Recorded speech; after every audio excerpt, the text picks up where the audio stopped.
In this episode, we take a look at the trend in Canada in which people are increasingly taking advantage of the country's expansive euthanasia policies to end their life on their own terms, so to speak.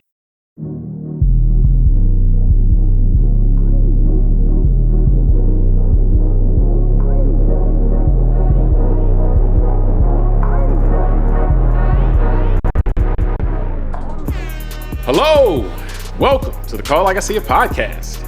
I'm James Keys, and joining me today is a man who's been on the paper trail long enough. Now he can just live his life.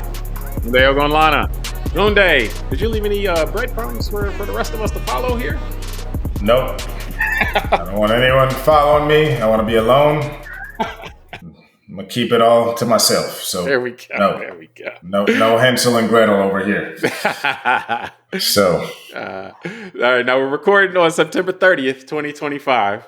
And Tunde, I want to jump right in. About 10 years ago, Canada legalized euthanasia, first in very limited circumstances, and then it's been subsequently expanded over time and grown in practice and practically like being used by people to the point now where their medical field is struggling to keep up with the demand for it, when people want to end their own life. And this is something that we noted from a piece in the Atlantic called Canada is Killing Itself by Elena Plott Calabro. So I want to ask you, what stood out to you in this piece about Canada's, kind of euthanasia policy, assisted suicide, as you may want to call it, and how as it's grown, as it's become more accepted, it's like the medical field is struggling to keep up with the demand for people who want to do this. It's very interesting. I agree with you. Like that, it's just surprising to learn that so many people want to do. I saw that one of the stats was the city of Quebec, or I guess the province of Quebec. 7% of all deaths have been from euthanasia in the most recent stats. I'm thinking 7% of an entire population of all the has deaths, chosen euthanasia. So I find it fascinating, honestly, not in a good or bad way. It's just interesting that when given an opportunity for this, more people seem to be choosing it. And I know we'll get into the conversation of some of the whys, but I also, just to finish succinctly here, is I found it interesting too, like you said, I'll use this term, the article didn't, kind of that slippery slope, which is, you're right, that 10 years ago, it was kind of very strict. Like I think of my mom who had bone cancer and died 10 years ago, unfortunately. And I remember that, kind of the last year of her life was really miserable. She told me how much pain she was constantly in, all that. So I could see that, okay, that's who it was originally intended for, people like that have such a chronic and terminal, really a terminal issue, but they have this chronic pain that's not going away. And it's like, all right, well, if you're going to die anyway in a year or two and it's unbearable now, we can help you. We can speed that up and just let you die with some dignity. Because also my mom didn't look that great in the last few days. It was an undignified way to go. And so that to me is like, all right, we started there. And to your point, there's some people now that are just saying, hey, I'm making this a little bit too simplistic, but it's almost like, hey, I had a bad day. I'm stressed out. And I just don't feel like going on the journey anymore. Hey, I want to tap out. Let me go find the right doctor. And so that's what I mean by slippery slope, is that, yes, it seems like the door to this has opened up to a lot more people that, let's say, can qualify than originally intended. And that's where I think that slippery slope term that I made up comes into play. So it's a very interesting topic. But the door opening up, that's not happening in isolation. Like, it seems like there are more people who were interested in taking advantage of this. And as a part of that, the door kind of opened up wider for more people to make the decision that they wanted to do it and then be approved in order to be able to do it. I mean, I find this to be fascinating from the standpoint of, it's contrary to what we believe kind of is our inner wiring as far as to survive, And, is this too much knowledge? Like if you get diagnosed with something and then you go read about it on the internet and it's like, oh my gosh, this is, and this is going to be really tough in 5 years or whatever. And then that's going to make you miserable. So then it's like, well, hold up. If I'm going to just be miserable while I'm waiting for this thing, then am I going to, just kind of check out now and I can, have a nice dinner with my family and have everybody with me and so forth. Yeah. And so kind of the giving people the option seems to, this is kind of like, the idea where things just don't happen, in isolation. It's like, okay, once you give people the option, that then changes how they view the option. When they didn't have the option, when it's like, okay, you don't have any choice, man, you just got to keep living and, try to make the best of it, then you might approach these things differently. And then apparently you do, because when you're talking, they were like, oh yeah, we think it's going to get to 4%. Oh, it's going to get to 5%. Like, and then it's pushing up over 5%. And then in some places up to 7% now. That's a lot of people, a high percentage of deaths. Conceivably, it's going to get to 10%, at some point, where people are just like, okay, I want to take control of this and do this my way. There's other pieces about this that are really interesting, because also, you have the way their health system is set up, is something that, there could be incentives, coming from either the government or even from people, where it's like, okay, well, I think instead of having to deal with administration of things, that I might check out also. So I think that it's very complicated, though. I mean, and the reason I know we wanted to do this is because it really does, like, you look at it from a societal standpoint, but also you have to look at this from a personal standpoint as well. Like, okay, man, I value my life, so it's like, what could possibly be having these people? Where could people's heads be? Because yes, obviously with the terminal people and the people that are in tons of pain, like, you get it more so. But that's not just that. There are more people that are doing this than just that in Canada right now. And it's like, well, what's happening on a personal level that's pushing people to do this? Yeah, so it's interesting, man, because you got me thinking a couple things. So one is, I'm just going to share a thought I had as you were answering the first part, which is the opening up of it and the slippery slope. And this is two very different topics, so I'm not trying to be like Joker here, but it reminds me of the service dogs. Remember, service dogs from when we were kids, right? The blind people. Maybe someone with type 1 diabetes and the dog has the ability to smell if the blood sugar drops. That was considered a service animal for people that had real, like, physical limitations. Like a blind person that can't see has a dog that can spot traffic and stuff and help the blind person, be part of society. And remember, that got kind of a slippery slope with that, where they started opening up the idea that, oh, well, people that have a little bit of an emotional issue. But again, remember, they're opening it up because people are wanting to do, like, they're correct. not, yeah, that's what I mean. Like people will say, hey, well, if they can do that because they can't see, or if they can do that for this, why can't I do it for this reason? Or why can't I do that for that reason? And that's what I'm getting, where it becomes a slippery slope, where yes, maybe the intent was good to open it up, but then remember, it was 10, 15 years ago, we'd go on a plane and people have a parrot on one shoulder, another guy have an iguana he's petting, and it became a little bit too much. And then the system kind of corrected that and said, no. If you're going to come in here with any service animal, it's got to be a dog. And it can't be something else, And I think that might be what Canada may end up going through a bit, which is, we opened this up for reasons we thought were noble. But to your point, maybe too many people are this is becoming a catch-all for people that just, are just tired of being alive, or they're tired of the system, or they're tired of whatever. And so that's what I could see. I want to get to the reasons in a second. But, I wanted to throw something out that I know you appreciate. And that is it's kind of like, you see it in like that quantum sense, like where, okay, you can't observe a quantum particle without changing it. Where in this instance, once you make something an option to people, then that changes how they view it and kind of their acceptance of it. Like, you can't, they don't happen in isolation, so to speak. But the part of it about this that, like, the expansion, they did mention briefly slippery slope, but only to say that what's happening in Canada isn't really a slippery slope, because what they pointed out is that Canada approached this from the standpoint of patient autonomy being the guiding principle.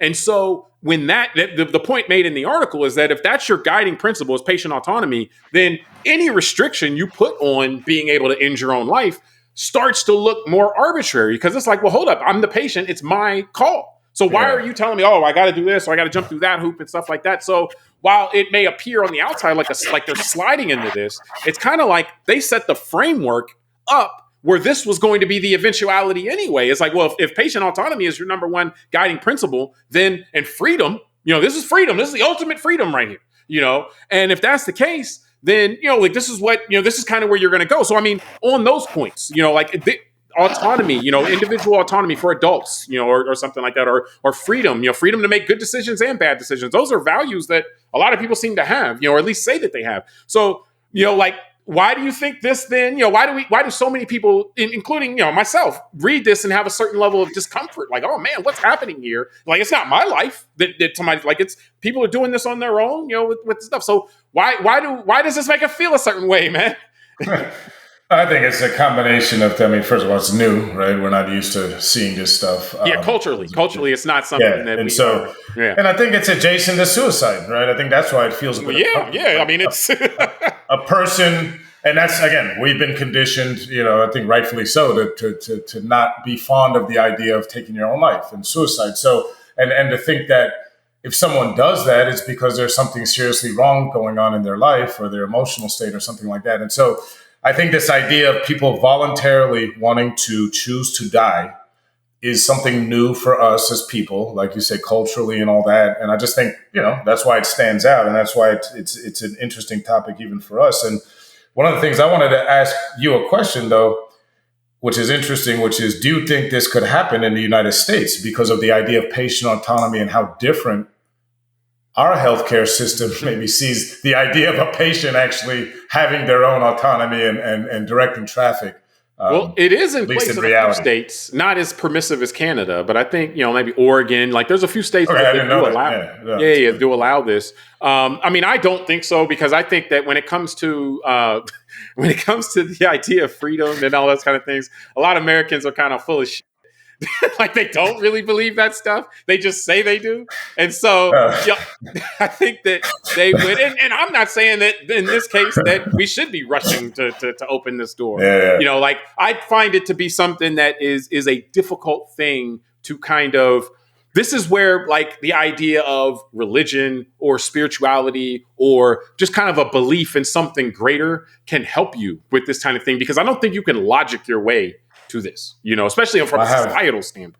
Like, I have a thought for you, though. What's that? Before we keep moving, about if it can happen here or not. The reason I wanted to ask you is because I was thinking about it as we were talking, and my answer is no. I don't think it could happen here. I appreciate what you said, because I agree with you that we think we're freer than we are. Because if you look at our system, we think we believe in that stuff more than we do. But and I'm saying, even in our healthcare system, we think we have more governance and autonomy in it than we really do. And that was my point, is saying that the American healthcare system profits off of people being sick for extended periods of time. And I feel like, imagine if 5% of Americans with a population this big decided to just, I'm not going to stay another 2 years getting chemo and hurting. I just want to die now. Think about all the profit that certain insurance carriers, medical device companies, if those at certain points, So I don't know that it's with that. But what I wanted to say though was just that, like, we see even like Americans, just not to wade into a very controversial topic, but the issue of abortion, is an issue where it's not the same as this, but we see where a lot of Americans want to interject themselves into someone else's personal decision. So I just don't think that, I think that Americans are comfortable with many Americans, not all Americans, many Americans are comfortable with the idea of saying one thing and doing another when it comes to these types of things.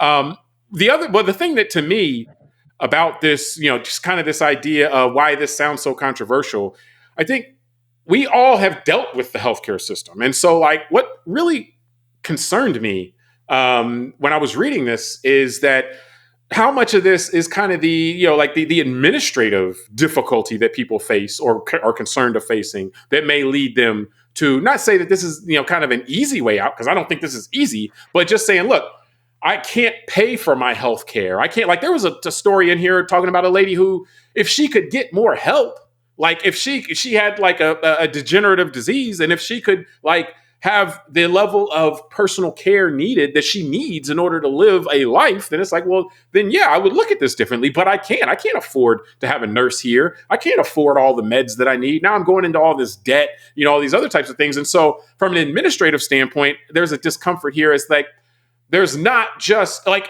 the options don't seem to be top-notch medical care, keeping you comfortable, keep giving you the best shot, for a day-to-day life that is decent. It seems like, hey, you could do the best you can with limited resources, or hey, you can, take this shot and then all the pain is going away. And so I worry that difficulties from an administrative standpoint, and I don't even say that in a sinister way, but just administrative stuff can sometimes be slow and difficult to work your way through and stuff, dealing with this person sitting on hold for this person. And it's like, I would be concerned with those normal difficulties would kind of incentivize people in a way that would send them towards, oh, well, I can kill myself in 3 months, but if I want to get treatment, it's going to take me 9 months, so it's like, geez, like that change, that creates a more complicated calculation, which I'd be worried about in this type of context, because while I have a difficult time, and this is what I was saying as far as the faith thing, like, and again, not saying a specific religion or but just saying, I don't know that you can get there like pure unpassionate logic. Yes, this makes sense, but I don't know that we can or should live our lives by that type of code completely, because you end up with a lot of situations where it's like, well, the cold logical decision is almost as inhumane, and we're not machines. We're not. So let's not try to make ourselves. Here's where I would say it's an interesting observation, man, because I think this is where we get back to those 30,000-foot choices about the system. And these are where we have these debates in our societies about what kind of system do we want? Because what you're talking about too, James, is the allocation of resources, right? Or what this woman was saying was, I'm going to choose to end my life because I don't have the resources to live comfortably, right? Maybe she could still live. I don't know that she actually made the choice yet, but she said, if I do choose it, that's what I'm saying. This is why I'm going to do it. So some people might hear that, to your point, and say, we need to create a society where that lady doesn't have to make that choice, where we have the ability to have, she has resources through the system and all that, which would probably cause us to have a conversation about taxes and redistribution of wealth and all that. So this is where those debates really end up at a granular level about what does that mean for the person who's in this situation that needs the help.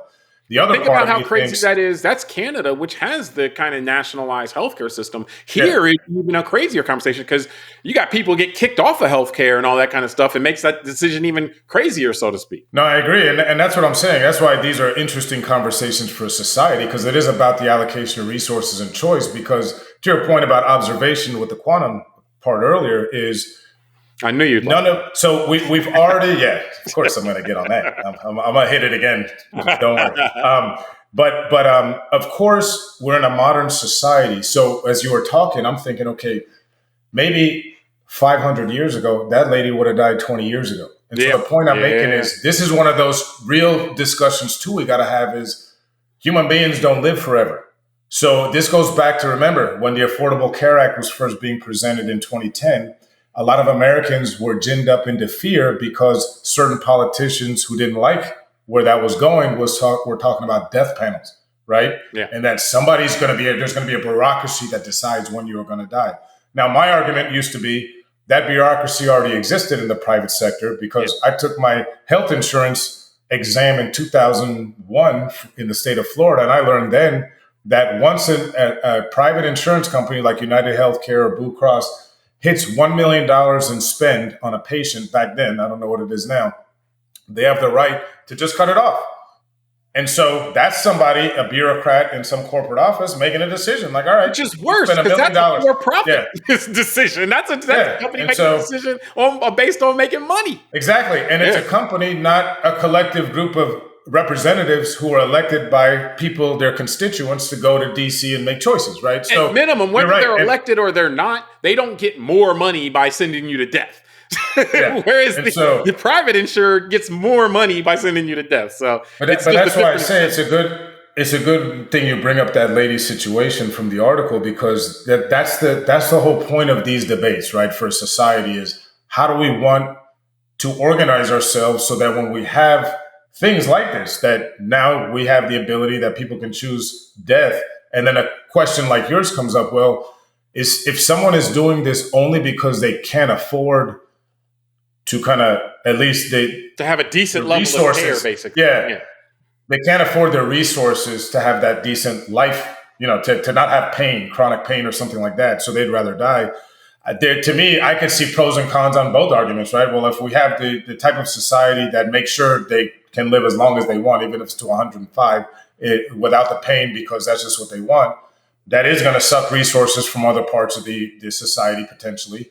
And the other thing is, do we want to have a society where, we don't account for these things and people just die without getting certain care that might get them to this point where they got to make these.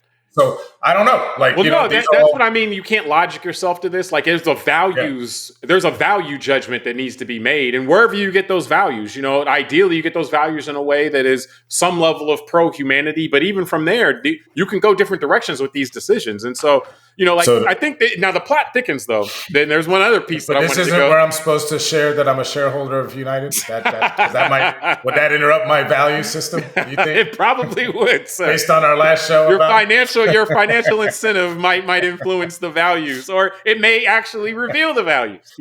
But the plot thickens on this because the other piece about this that we have to mention is the piece on how this interplay relates to family and like the people around you. And so one of the things discussed in this article is how this is difficult sometimes for people's family members that can say, okay, well, my family members decided that they're going to kill themselves. Well, hold up. Did they there's these treatment options available. Why didn't they do this? And we've seen there's in Canada, so the article talks about places where people filed lawsuits to try to prevent the person from going through with the euthanasia piece and, varying levels of success and all that. But that's a whole nother issue, and then the other thing I just want to set up before I throw this to you as far as for your thoughts on kind of the family dynamic is that in one instance, they talked about where there was a person who had signed up for it and wanted to do it under the more permissive kind of, not that I'm about to die, but I'm in a position where I can get approved for it. And then their family found out that they did that, started spending more time with them. And then the person's like, no, I'm good. I don't want to do it anymore because now my family's spending all this time with me. And it's like, so I mean, it's.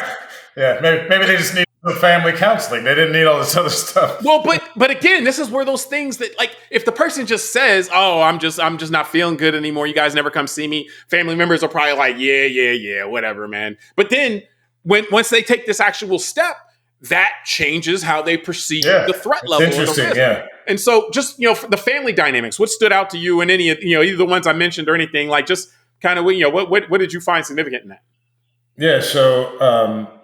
I mean, all of that is very significant because I can't help to think as you're talking about, like I shared with you and the audience here, my mom's situation where, I showed up, she lived, far away from us. So, I got an email from the doctor basically with his CYA, with his HIPAA law, like, hey, Elizabeth gave me permission to tell you this. And basically it was that, she wasn't going to make it to come be with us like we had planned, that I better get my butt out there because the cancer had spread from, I guess, the bone area, all that stuff into her spinal cord, and now it was in the spinal fluid. So he was basically telling me she may got a couple of weeks left at best. So I took a one-way ticket, not knowing. She passed on the third day after I showed up in town, and she was emaciated. She lost her motor skills, blah, blah, blah. So to your point, could I see maybe a month early? Because it seems like the last 3 weeks of her life were the ones that were really bad and, seemed very painful for her. She was making all these noises and stuff, even though she couldn't speak. And, I rushed there on a one-way ticket. Like I said, she passed on the third day. So my wife and kids didn't show up until like a week later once we knew, okay, the dust settled and we're going to have a funeral. So to your point, I mean, would I have preferred if my mom had the opportunity maybe a month or two beforehand and the doctor sat down and said, look, this stuff, this is bad. And this is about to happen. Yeah. Yeah. And what maybe she say, okay, well, if I could do this and euthanize myself, maybe I could have my son come out with his family. We could spend a few days together having a celebration of my life and really hug each other. And I could see the grandkids and all that and do it the right way. And, that's an interesting question, James. I never thought of it. And so to think about a life here as a son that lost his mother, I can look back and think that would have been actually a beautiful event if I could have had watched my kids and my mom have a final day together. Yeah. And not be like, just having them show up a few days after she passed so that we can have a funeral. Yeah, and so, then knowing the pain that she was in during that time period. Correct, and that too. But part of the issue there is that you can't put yourself in how you would have felt about that a month or two in advance, before the Yeah. pain, before That's your a family great wasn't point able to make too, it. because So maybe I like, had to go see, maybe I had to see all that and experience it for me to right now say, yeah, that would have been better. exactly. If that Because would have been brought up to you a month before she went through all the incredible pain, before your family couldn't get there, you might have been like, no way, like, and I don't, want to we're say not. this, James. Sorry, man. I No, appreciate you please, saying that please. because it brings back the memory. No, because she had breast cancer in '06, I think, and beat it, Mm, right? Or I guess I should say went into remission. It shows back up in 2013, and now it's bone cancer. So I think I was naive. I was younger, right? yeah, And I was naive to what all this cancer stuff was. I mean, I'm not a medical professional or anything, so I just kind of am a layman with regards to that topic. And I did really, I don't think I took the bone cancer as serious as I would right now because I thought, hey, she beat cancer already. She'll beat this one. mm, And then people telling you, well, bone cancer is tough and all that. And, you're kind of like, whatever, because you don't want your mom to die. yeah, So yeah, you're right. I may have fought it before this experience because I might have looked at her and the doctor and said, "What are you doing, mom? You can beat this, da da da." yeah, So who knows? It's a great point you make. That's why I wanted to stop you, just yeah, even for our discussion in the audience, because I think it's another example where if you lack the experience of a certain thing in life, it's hard for you to make a judgment or to criticize how someone else would do it. yeah. And I think that's one thing I And would it's broaden hard this after you out. go through something to go back and say, well, before I went through that, I would have Yeah, done this. exactly. Because it's like, And yeah, I think in today's world with the internet and social media, I mean, I say that that's all statement people do actually now. as a much broader, I would say I say that statement much broader than just this topic we're doing Yeah. because I would hope that even it's weird with this reflection I'm having here, it's like, another example has nothing to do with this would be I didn't care about, how good the public schools were in my area before I had kids. And once I became a dad, those are things I looked at. Like, okay, Yeah. well, if we move to another house, how are the schools? So it's just, I do think you're right. Like, we should always remember that, especially a topic like this that's very personal and sensitive, like we're talking about people making these kind of decisions that, this is all old biblical stuff with Jesus about having, Well, yeah, but don't complain about a splinter in a man when you got a log in your eye or something. Yeah. But it's because, like, the thing is, and part of the reason I want to discuss this is because I don't think there is a answer, so to speak. Like, it seems like there's quantum physics. There's two different things happening here that we're kind of talking about, and it may be helpful to kind of separate them. It may not, but one is just the idea of what we're talking about, the idea of the assisted suicide. When is that appropriate? How much autonomy should someone have? Should their family have a role in that? Should they be able to object or something like that? Does their family have a role in, hey, if you help them out more, maybe they wouldn't be in that mindset? But then there's also the piece of how the government and whether the government should be involved. And that's where Canada seems to be taking a particularized stand here and saying that they're trying to pull the government back as much as possible. And so we're looking at it, from the United States, like, where the government does play a role in it, saying, well, it's because the government isn't standing in the way that all this stuff is happening. And that may be the wrong way to look at it, because the government actually isn't necessarily supposed to stand in the way all the time when you're talking about a person doing things individually for themselves. Now, if you affect other people, if I'm reckless driving, that's different than if I'm at home, and rolling around, I'm not hurting anybody else. I'm not putting anybody else in danger at home rolling around because I'm, incapacitated or something like that, versus if I'm incapacitated on the road. So the question of how you affect other people has to come into more focus when you're talking about, should the state be involved in this? But that, to me, is the hard part to wrestle with, because inevitably, we're human beings. We take our own personal feelings and biases into how we think the state should be participating in this stuff. It's really difficult to say, hey, I don't agree with something, but I think the government should stay out of it. And again, a lot of people talk like that's what they think, but clearly that's not something that people actually really believe in large part a lot of the times. So that, to me, is where I end up between. Is like, okay, well, I have a difficult time with this personally, and like, if it was in my family, I'd have a very difficult time with it. But from the state standpoint, I can respect what Canada's trying to do and saying, hey, we're going to try to get out of the way. But at the same time, I think if that's the case, then they got to make sure that their systems are their other state systems, the other things the state is or isn't doing, are not incentivizing people from a state standpoint. Again, the state can't make your family show up and visit you, but the state can make it so that, hey, if you can't, I can kill myself in 3 months, but I got to deal with the pain for 9 months if I want to get rid of the pain. Like the state has to make sure if they're going to open this door, they got to make sure they avoid those type of situations that may incentivize people in the wrong direction. So yeah. I mean, there is no, to me at least. No, I think you're right. Like that's we're feeling great about. Yeah. Oh yeah, we got it figured out. No, that's why I think you're right, and that's why I joke and say, I bring back quantum physics about your observation about, like the double slit experiment. I mean, that observing something will change its behavior. So it's kind of like that reality, in a certain sense, at the quantum level is always fluid.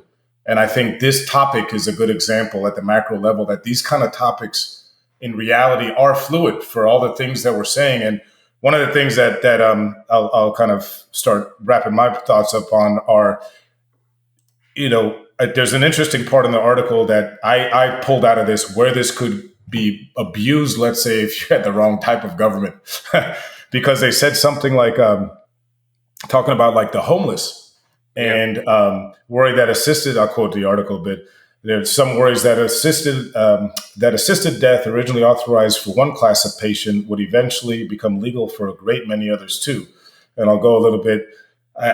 Quote, as assisted death becomes, quote, sanitized, one group argued, more and more people will be encouraged to choose this option, further entrenching the, quote, better off dead message in public consciousness. And what they were talking about were homeless. Yeah. And this idea that they're starting to see this thing where homeless people are coming in and saying, well, I'd rather just die. I don't want to be on the street. I want to do this. And that's what I was thinking. Like, what we just had, let's say this was legal in the U.S. And we just learned, I think a week or two ago, I saw in the news that this alligator Alcatraz right by us here in Florida, there's 1,200 people missing. They don't know where they're at. And what if we saw, if this was legal in the U.S., and what if we saw that one day the government just come out and say, well, those people all just chose to take this path. And you'd be like, well, did anyone really check with them? Do we have any records? Any videotapes of them? No, just trust us. They said they want to do it. Yeah, the vulnerable people, the things that could legally happen to you, the universe expands. I mean, I don't know that that's like the direction we want to go. Remember, with the original eugenics 150 years ago to Nazi Germany, who did they really start with? It was the disabled. It was the mentally ill. So it's people that kind of couldn't defend themselves really in society. And imagine if countries started legalizing this and all of a sudden we don't see Down syndrome people anymore, or we don't see certain things because they could coerce somebody into saying, I'll sign this or whatever, or they'll just say, hey, they wanted this and don't look over you. Yeah. I mean, the leadership piece is important. And I want to wrap it. But like the only thing I'll say about that is that because, with complex issues, this is also something that allows you to kind of, it exposes or reveals the nature of leadership and kind of also the kind of leadership certain people are drawn to versus other people are drawn to. Like some people with an issue like this would want leadership to make it easy for them.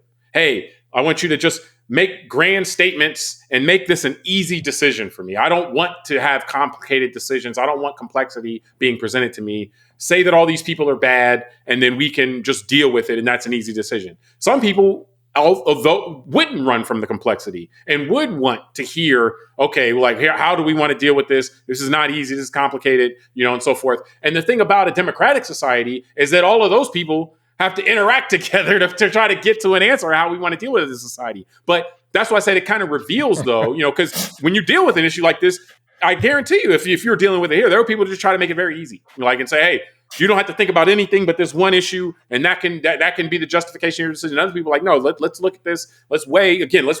Are we doing things to incentivize people down this way? So it's just one of those things, man. This when you live in a society, meaning a collection of people that are all together, then there are quote unquote hard decisions or things that aren't super duper easy. And I would say beware when people try to make those hard decisions very easy a lot of times because a lot can be missed. That's why I'm laughing because I'll just end with this, that I agree with you that that's the point of having this kind of debates and stuff. But I think it seems like we're going further into a society where they're just going to make our minds up for us and we're not going to debate too much anymore. What it is conceivably, algorithmically, people's minds will be made up without them even knowing.